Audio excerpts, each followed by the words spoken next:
All right, David Hoyt here again. Welcome, welcome, welcome to people who are hopping on the call. It is good to have you on the call for Maximum Impact Mentoring this Monday afternoon. We are about 3 minutes from the top of the hour when we will officially get started. John, I know from looking here at the dashboard, you're on the call. Can you say hello? Want to make sure we're picking you up loud and clear this afternoon for when we get started in a couple minutes.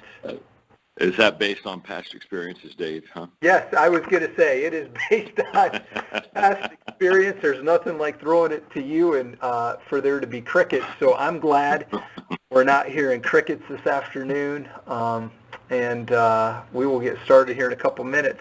Hey, John, if you don't mind, as we wait for the top of the hour and as we wait for Tracy, give us over the past couple weeks, what would be your top highlight or two from what you've had going on? Well, the challenge is the top highlight. I've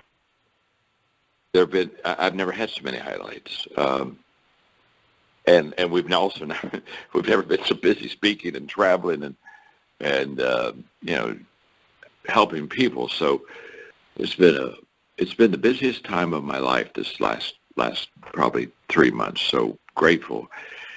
When we were in Southern California at Chapman University, David, and we did a simulcast to 500,000 college kids, and I got to talk to them about intentional living. It was a very moving experience to me because I want to get this message to the younger generation. And, of course, I was speaking live at the university there and going to 550 sites across America, universities and colleges. And I can tell you for a fact that watching those kids gravitate to this message and see their heart to make a difference and be intentional was very fulfilling and very rewarding. I just would have to say that stands out very, very big to me because at 68, the question sometimes I have, David, is can I still connect with that generation? Sure. And I know the message connected with them, and I felt that I really connected with them, and the response was overwhelming. And so that was very much of a highlight. Of course, while I was out in California, we did our major leadership open for equipping the John Maxwell Leadership Foundation and had a phenomenal response from our donors out there, which I'm incredibly grateful for. And we've been to Paraguay and are preparing, of course, to go out and train and develop leaders through roundtables. So David, we're just, my gosh, the L2L conference that we had with the John Maxwell Company. We had so many really good things happening. I just got back from Carousel. I was down there in Dominican Republic, and when I went to Carousel 5 years ago, I was there, and that's where we launched the John Maxwell team. Literally, it was the first time I said, hey, if you want to be a coach, sign up. And we got our first coaches there. And I thought I just thought that was terrific. So, man, that was good, too. I'm sorry. John, highlight is highlights, I guess. Hey, and that's a good thing. We will take that when it is hard to pin down. It's more like a top 10. Tracy, I know you're on. I'm going to throw it to you really quick to officially kick us off, and then I know we'll get to John. So, Tracy, take it away. Thank you so much, David. I'm thrilled to be on and live. Very excited for this call, and it's just not a call if we don't have a little glitch at the beginning, but I am on and ready to hear from John. I know many of you are. Before I toss it over, I just want to remind you, you are all muted, and as John speaks, he's going to speak for about 30 minutes. I want to welcome those of you who know the drill, but for those of you this is your first time, bear with me as I catch our new friends up to speed here for Maximum Impact Mentoring. As John is speaking, he speaks for about 30 minutes, and then the second 30 minutes we open it up to live Q&A. So while he is speaking, press *6, and you will immediately enter into the queue. You will still be muted, and when we open it up for Q&A, when you are at the front of the line and you're on, you will hear that you've been unmuted, and you'll get to ask John your question. We ask that you ask it as succinctly as possible so that we can get right to the answer and get through as many questions and answers during that time as possible. So I am excited to hear from John, as he is going to be sharing on something I'm very excited to learn from him about today, and that is the 4 questions he asks to inspire others. So without further ado, I will toss it over to our mentor, Dr. John C. Maxwell. John? Hey, Tracy, thank you. Thank you. So glad to have all the MIM members on. And Tracy, it is fun to have every month have more people join us and become part of this wonderful program. And I really want to make it count for you. You're very busy. I'm very busy. And yet at the same time, we're not too busy to stop long enough to grow and learn. And I want to talk to you today on 4 questions I ask myself to inspire others. And the reason I want to teach this lesson is because I do a lot of Q&A for companies and organizations when I'm out speaking. And in fact, it's become really a kind of a favorite thing when people ask me to speak to them is if I'll do Q&A with them. And one of the top 3 questions for sure, it could be the top one because it keeps coming up all the time, is, Tracy, people ask me, John, how do you motivate others? How do you inspire the people? And that's what a leader does. A leader has to constantly move people. And so because the question's asked so much, I thought, okay, I'm going to do some work on it. How do I inspire others? Jim Rohn said the ultimate communication skill is inspiring others, and I think he's right, especially for a leader. And as I went inside myself and asked myself, how have I over the year inspired, motivated, encouraged, lifted other people, I basically came to myself and I said there are 4 questions that I ask myself to do this, to inspire others. And I want to talk about that. I want to talk about the 4 questions I ask myself, and I know all of our MIM members are going to be asking themselves the very same question, and I think this will really help you. So let's dive, because we got a lot of material to handle in a very quick time. Question number 1 is what do I want them to see? In other words, what do I want the people in my organization, what do I want the people that I lead, what do I want them to see? Because leadership is highly, highly visual. It's impossible to lead without visualizing and seeing. And what I want them to see is I want them to see an example, a good example, me as a good example. I want them to look, and if they're going to be inspired, I want them to see me as a person that is inspired. Why? Because people do what people see. And so the I in inspiration basically means inspire yourself. And so when I want my people to look at me, and just when they see me, I want them to feel and be inspired. Now, this is where the challenge for leadership comes in, because we're always leading, so therefore we always have to be inspirational. And, people ask me all the time, well, John, okay, how do you motivate yourself? How do you stay motivated? How do you get inspired?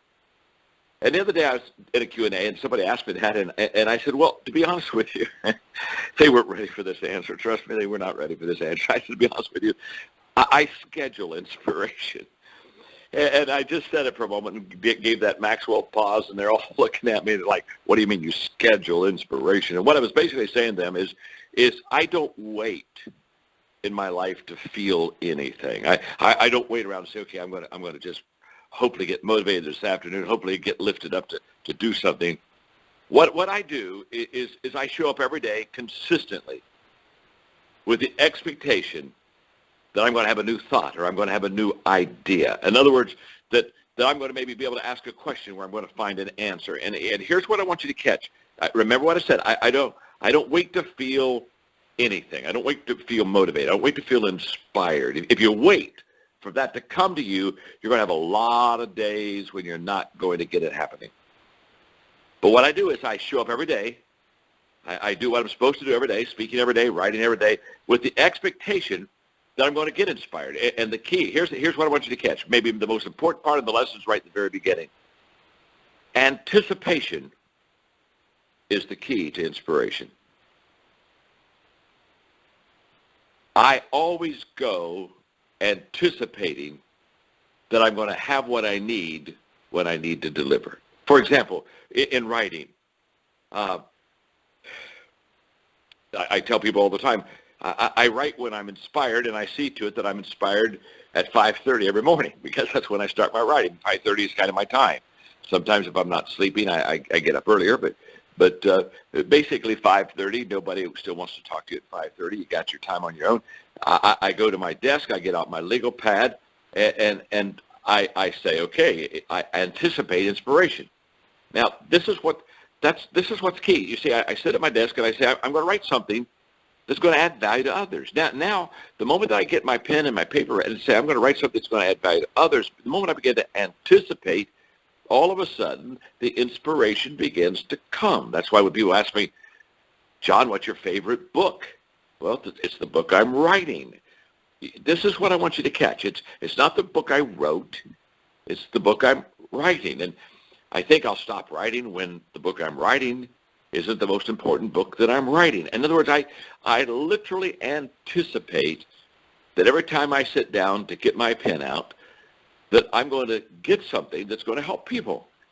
And it's that anticipation that motivates and inspires me. I want to tell you this. If you do not anticipate, do not believe, do not expect that something good is going to happen when you sit down to write or when you sit down to, or you get up to speak or you start to stand up to lead. If you lack anticipation of something good happening, you will lack motivation to make it happen. Trust me on that.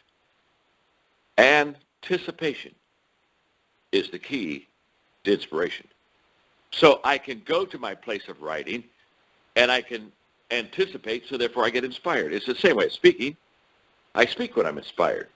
And I see to it that I'm inspired every time I speak, because I get up and I get ready to speak to people, and I literally think about how I'm going to add value to people. In fact, I was recently asked by another speaker, we were holding a large conference together, he said, I was getting ready to speak. I was probably 5 minutes away from speaking. I was in the green room, and he said, John, what are you thinking about right now? And I said, I'm thinking about the people and how I'm going to add value to them. I wasn't even specifically thinking about my talk. I was thinking about the people and how I was going to add value to them. In other words, I'm anticipating I'm going to say something that's going to make a difference in their life. I've talked about the people asking me, when are you going to retire? And I'm basically now saying, I can't. And why can't you retire? Hey, because I'm anticipating too many good things in my future. I mean, David on the pre-call just said, John, what's the highlight for the last couple of weeks or a couple of months when you've been out? And I said, there's no highlight. There are highlights. And there are highlights in my future. And it's all because I anticipate. I am promising you right now. You've heard me talk about the fact that belief isn't everything. And if you believe it, you can achieve it and all that. And I kind of get sometimes on a little bit of a hobby horse on that, because I think that sometimes we substitute for belief for action. But what I'm telling you right now is very simple. Anticipation is the key to inspiring myself. I anticipate I'm going to be able to help people. Therefore, I am inspired to help people. Yesterday, again, one of the things I love about these calls versus the tapes that we used to do is the calls are live, and I'm talking to you about what's happening to me right now. And yesterday was my dad's 94th birthday. And I just wish every one of you could have gone to our breakfast birthday time with him. And you could have heard this 94-year-old talk about what he was doing and how he was anticipating helping people. And I just sat there and looked at him and would not take my eyes off of my father. And I kept saying to myself, at 94, John, I want somebody to look at you across the table too. And I want you to be able to have that same inspiration that your father has. Now, why is my dad excited at 94? Anticipation. So when I want people, what I want people to see? I want people to see an inspired leader, and I want to be that inspired leader. Kouzes and Posner said, leading by example is how leaders make visions and values tangible. I love that. We flesh out our visions, we flesh out our values by the people looking at us. It's how leaders provide evidence that they are personally committed. And that evidence is what people look for and admire in leaders, people whose direction they will willingly follow. In my 21 laws of leadership, the law of buy-in. People buy into the leader before they buy into the vision. In other words, they're going to buy into you. They're going to buy into me. Are we inspiring them? That's why when people say, John, I've got this vision. Do you think I can cast it effectively for my people? Well, it's not the size of the vision that will determine if the people buy into it or not. It's the size of your example. If you're the right example, they'll buy into the vision. If you're not the right example, I don't care how good the vision is, they won't buy into it. They buy into you, then they buy into people. I want people, what do I want them to see? I want them to see me. I want them to see me as an inspiring leader, a person that knows the way, goes the way, shows the way. You know, as a leader, your people should look at you and say, nobody cares more than you. They ought to look at you and say, no one carries a bigger load than you. No one thinks more than you. No one plans more than you. No one lies awake at night more than you to make it happen. No one is more personally invested than you. You see, their source of inspiration should be you. Again, Saturday night, I went to Christ Fellowship Church again with my father and my family. And Don Bray came up to me, and Don oversees all the seniors of the church. And, of course, it's a humongous congregation, and so they have literally thousands of senior citizens. And my father came down to speak to them. And Don came up to me, and I happened to be at that time in the Dominican Republic when he was speaking, so I was unable to attend. All the rest of my family was there. And Don gave me a big hug, and he said, John, he said, your dad was terrific. And I just smiled. I said, he really is, isn't he? And his dad had come down to speak to the senior citizens. And I said, let me tell you something great about my dad when he speaks. He's greater than his words. And Don just gave me a big old hug and said, that's exactly what I thought too. He's greater than his words. What do I want my people to see? I want them to see me as an example of inspiration. I want them to draw from me. And I draw my inspiration from the fact that as a leader, I anticipate I am going to be able to add value to people. Number two, second question I ask to inspire people. What do I want them to feel? What I want them to feel is I want them to sense and feel that I value them. If people feel valued, I think I've gone a long way in being the kind of leader I need to be. You see, people, they're not always going to remember what you and I said. They're not always going to remember what you and I did. But they will always remember how we made them feel.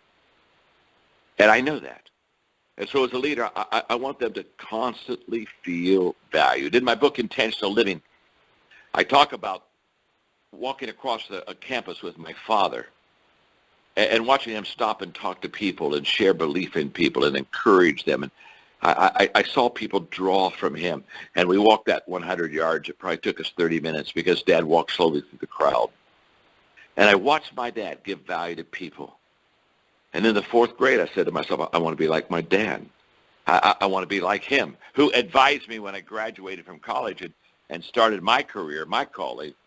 He said, John, every day intentionally, value people, believe in them, and unconditionally love them. And I can promise you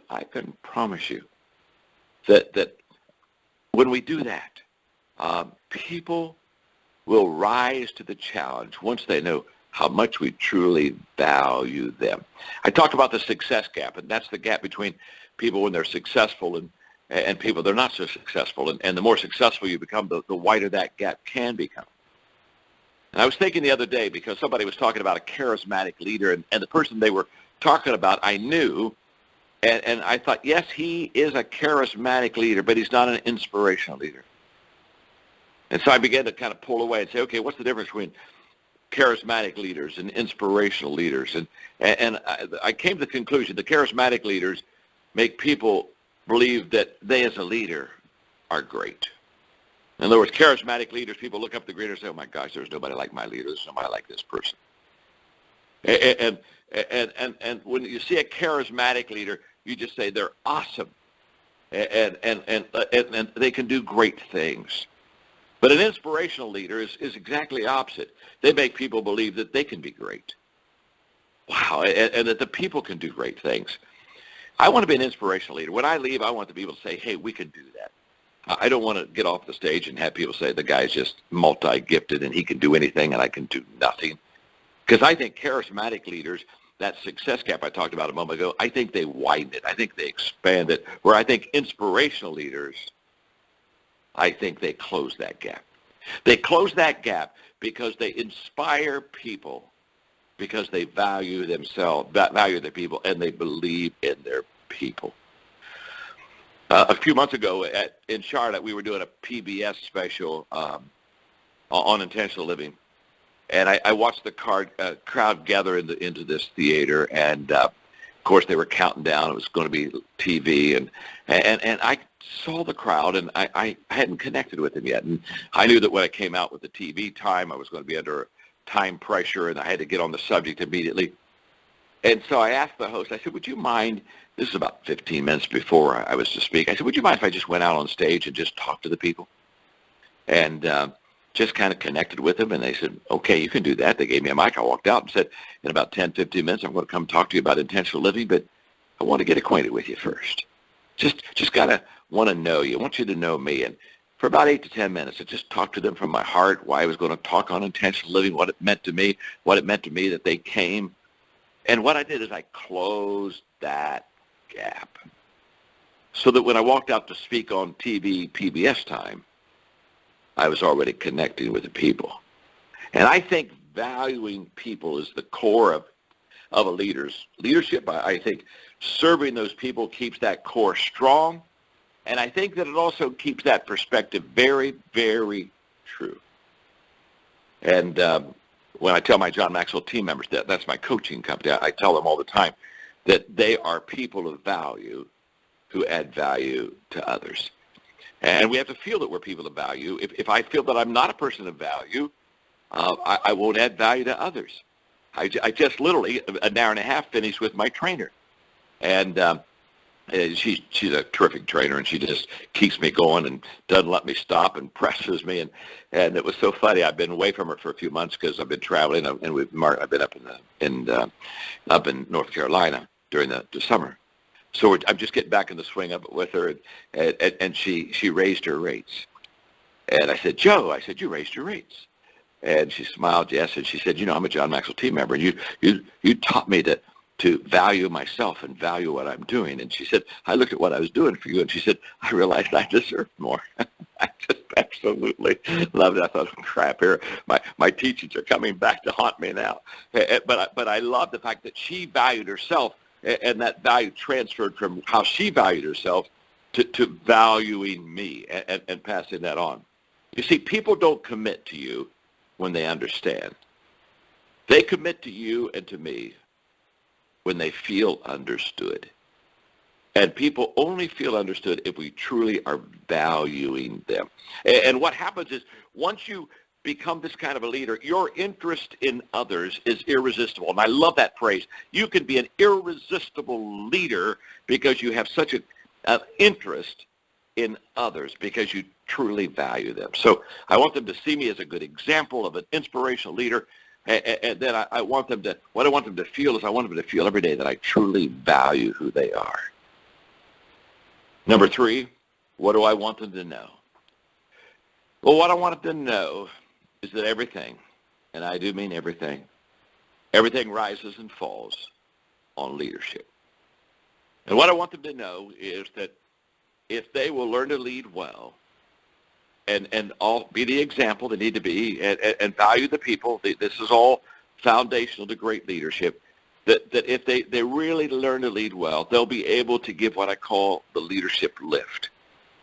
And all leaders should strive to lift their people and to take their people to ground higher than they would walk if that leader wasn't there.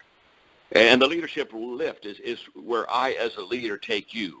And I take you from reality, what is, to possibility, what can be. That's what a leader does. I want them to know that leadership is essential to their success.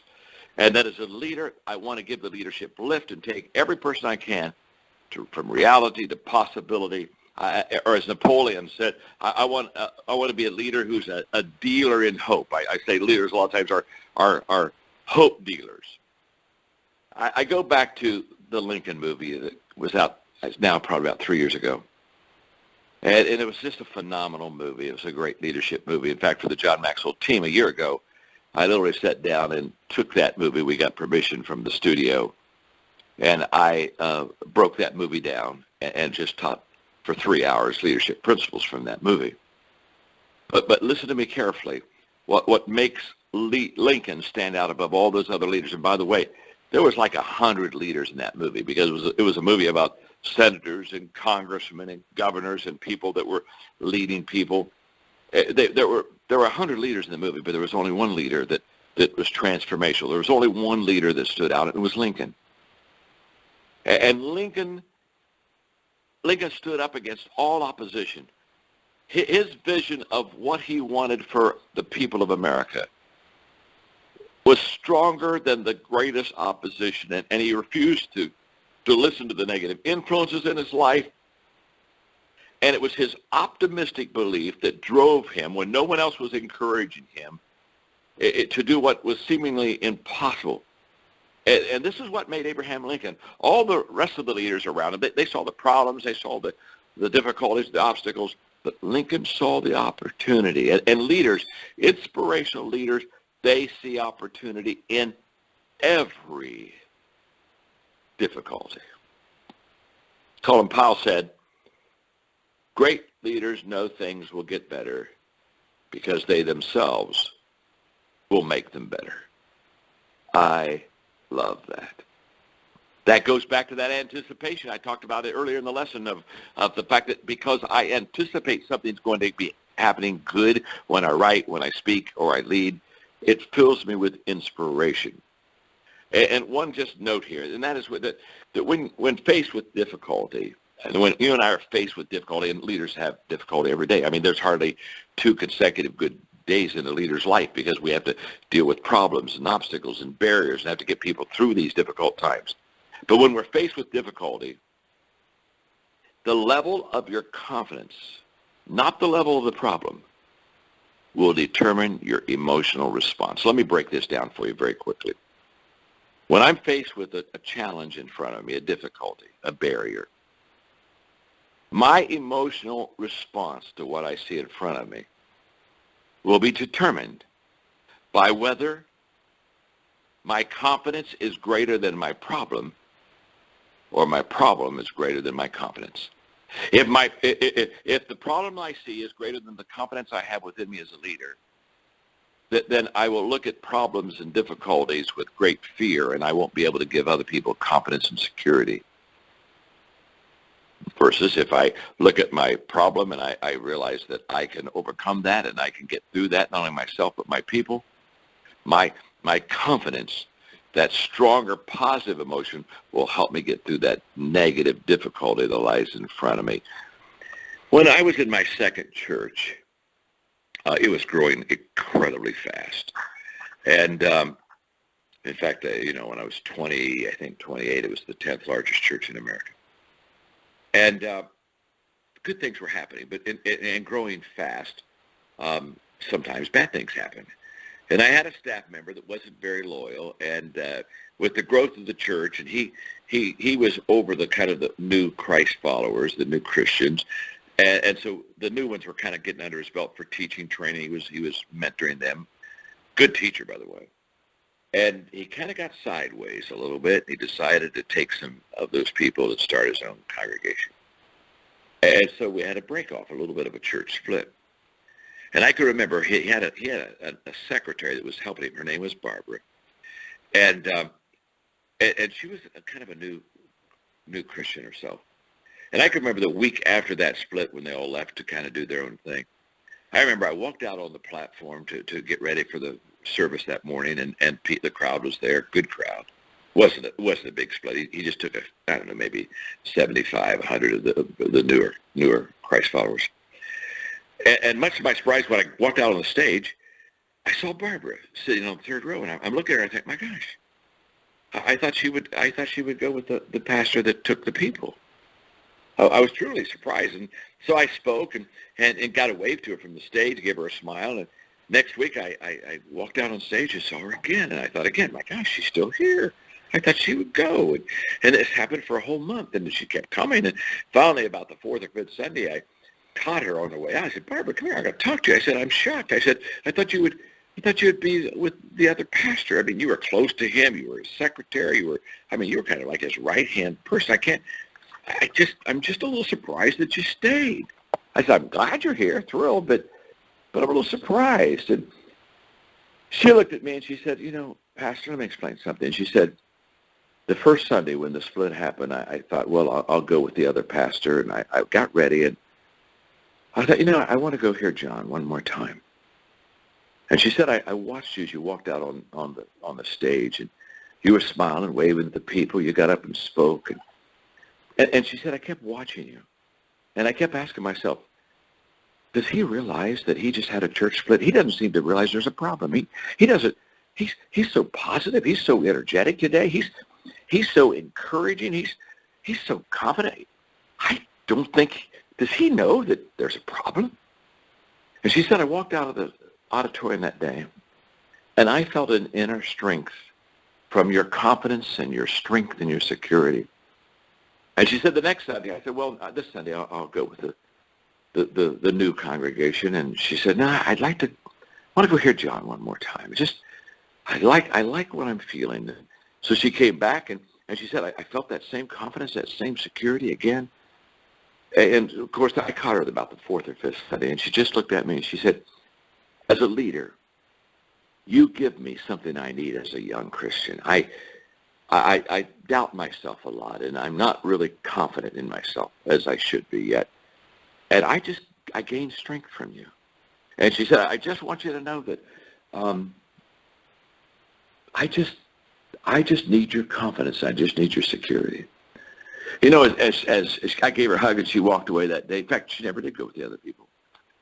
And that day I just began to, again, understand that I just understood what happens when you have leadership that's confident and you project that security and give that to your people. Hey, let me just say one other quick thing because I got to get to question number 4. That's why when I hear these people talk about fake it till you make it crap, I'm here to tell you they've gone to one too many motivational courses. Because I'm here to tell you, when you have problems, you can't fake it. You either got the goods inside of you or don't. And I'm here to tell you that leadership lifts people. And when you and I are the leaders that believe in ourselves and believe in our people, and we begin to get this confidence and this security as we begin to grow, it is incredible what we can do for people who yet are to gain that level of confidence in their own life. So 3 questions I've talked about already that I ask myself to inspire others. The last one, number 3, is, what do I want them to know? Which I want to know everything rises and falls on leadership. And, of course, what I want them to feel? I want them to feel valued. I want to value my people. And what do I want them to see? Well, I want to see a good example. Question number 4. I'll wrap this up, Tracy. We can get into Q&A. Question number 4 is, what do I want them to do? Well, what I want them to do is I want them to make a difference. I really want them to make a difference. I want their life to count, and I want them to know that their life counts. And I want to help them. I want to help them almost like find themselves, their purpose, so they can lose themselves.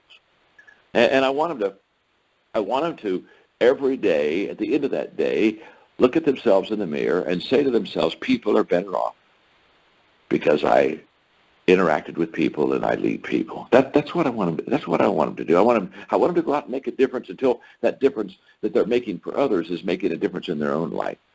I've always defined high morale as a person that goes around saying I make a difference, and low morale is when you and I don't think we make any difference at all. One more time, going back to Kouzes and Posner, of course, who wrote the Leadership Challenge, which I think is the best leadership book I've ever read. What did they say? Kouzes and Posner said that true leaders are about something bigger than themselves and much bigger than all of us. Leaders care about making a difference in the world. And I know what they're saying because that's exactly how I feel. And, when I wrote my book, Intentional Living, that's been out now for about 6 weeks and is doing exceptionally well. When I wrote that book, the subtitle's Choosing a Life That Matters. And it's a book that says, come on, let's make a difference. Let's do something significant. And again, we know the difference is that that success is when I focus on myself and how can I add value to me, and significance is when I just start to focus on others, and I ask myself a simple question, how can I add value to others? And that's why we have the MIM call. That's why I'm on here today. I want to add value to you. I want to do something significant. And you know what's significant to me? Is having 30 minutes to teach and then having a few minutes to answer some questions and to give you my best shot. That's how David feels. That's how Tracy feels. That's how I feel. We set this time aside because we value you. We set this time aside because we believe that leadership can truly lift you. And we set this time aside because we want you to make a difference. And for all of you, we want to be examples of how to make that difference. We want you to be able to see us and see the vision, see us and have hope, see us and be equipped. So that's why we spend this time together. And I'm glad you're here, and I'm glad you're on the call. And I hope that while I talk that, you've taken some notes, and there's been maybe one or two things that just kind of grabbed you and said, "Ooh, I can use this. I can apply this. Please take it, use it, apply it to your life, to your people that you're leading's life. Let's get better together." And here's what I know is that's what leaders do. Leaders lift people.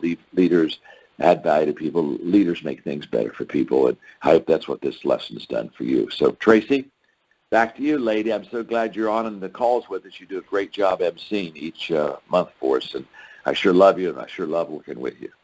Thank you, John. I love you and love working with you. And I don't know about all of my other friends on this mentoring call, but I have taken some great notes. This is one that really connects with our hearts. I think sometimes when, as a leader, we get really intentional and focused on intentional living, intentional leading, we can sometimes get caught up in the systems and the to-do list. And this was really connecting back our intentional living to why we choose to be intentional livers and intentional leaders. And I just love this, John. I can't wait to take it back to my team. I know that I have team members who are on the call and sending me texts saying, "Tracy, this is so good. Oh, every time I hear him, I'm so inspired. This is so great." So we have plenty of questions. I'm going to stop talking. I'm going to jump to our first question. Want to remind you, if you have a question,